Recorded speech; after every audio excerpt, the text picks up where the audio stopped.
under topic 5, which is learning and development programs, we have 5 subtopics.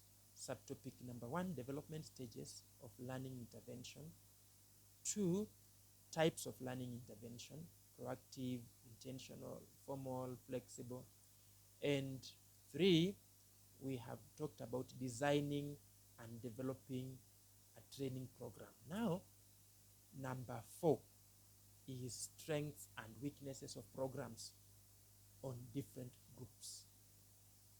Strengths and weaknesses of programs on different groups. When we talk about strengths, we refer to advantages. When we refer to weaknesses, these are the disadvantages. Now let me start with advantages or strengths. Number 1, we are saying that the group's work and decisions can draw on the knowledge, the skills and experiences of all members. If there is a group that is under training in a specific program, there is a program and there is a group, for example, a class, a cohort that is training under that program, the people who are working together, learning together, are able to get knowledge and skills based on decisions that are made together as a group. The decisions will positively affect all members if they are meant to build them, if they are meant to assist them to learn quickly.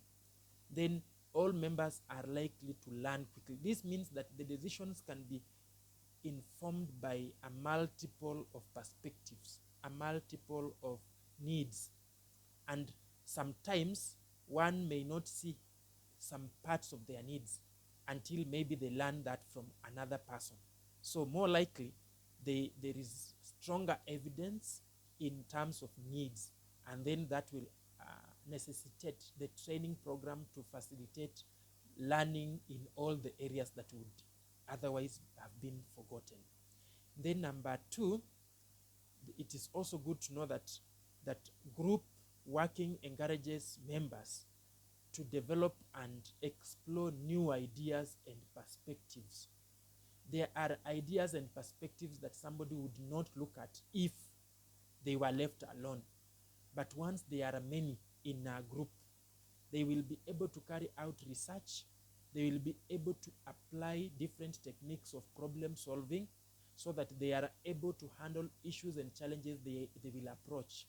And this will have helped them to as members, to explore as many ideas as possible from different perspectives. And thus learning will be more interesting and they will acquire a lot. Number 3, existing relationships can also help to improve group cohesion. These relationships are key. Positive relationships will make members to feel more part and parcel of the department, part and parcel of the cohort, of the class, of the training program, because they have common problems. For example, if they handle an assignment and all of them have failed, they will learn, okay, this is my companion, we are at the same level, we need to assist each other. That need of assisting each other will draw them closer and closer. They will have a reason to work together. Number 4, group compensation for individual weaknesses and support. Personal development will also be available. That, like I've said, once they realize they are not able to handle a task together or individually, all together, when they are as a group and each person is trying and it's not working, they will realize there is need to put effort together and work out that thing. They will realize there is need to do it together. And once they have realized it's possible, they can do it together, they will compensate for individuals' weaknesses. Where an individual feels weak, another person will bring in their effort. So you bring a certain small percentage, I bring a certain small percentage, we put together, then we form a big percentage and solve the problem.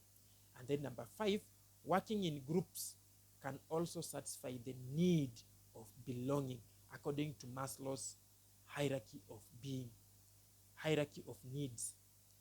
In the hierarchy of needs, the idea of belonging does not necessarily refer to being born somewhere, to being given resources by somebody, but even just working together, even learning together.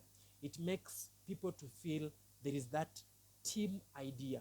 They will have an ideology that we who belong to this group need to behave in this manner, need to do this to attain what we want. And they will develop that group love.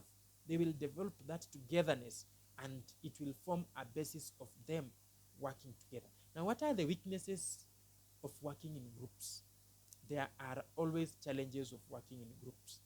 And somebody said that too many rats cannot dig one hole. And that is where I will rest my argument. That one, group decisions can also take a long time to be done. And the longer they take, the less effective the system will be. We have said that we want a systematic training, a training program that goes hand in hand in terms of resources, that there is time and there are activities that needs to be done. So within the specific time, there is an activity that has to be achieved, an objective that has to be achieved. So when it takes too long time to make decisions, it also takes too long time to achieve objectives. And that is a disaster. That is a design. It is a menu. It is a procedure for failure, which is not good. Number two, groups can also be vulnerable to errors. Sometimes one person's mistake will be affecting the entire group, because we may think that person is good and the decisions are good when they are wrong. So when it comes to consequences, all of us will face the consequences based on one person's decision, which is very dangerous. Number three, existing relationships within the group can also be damaged if cohesion will not be there in the group. That once one member decides to work against the group, then the whole group may be damaged. Its relationships might be changed, might be affected. So it is also good to look into this. And also number four, it takes some time to develop a good group which is understanding and responsible. A group cannot be developed within one day. So that is a challenge. It needs the resources, including time, to develop a group. Sometimes dynamics will come up and just solving them will take time. When two people disagree in a group, sometimes if you are the group leader and you want to bring them together, you may find yourself in the mess.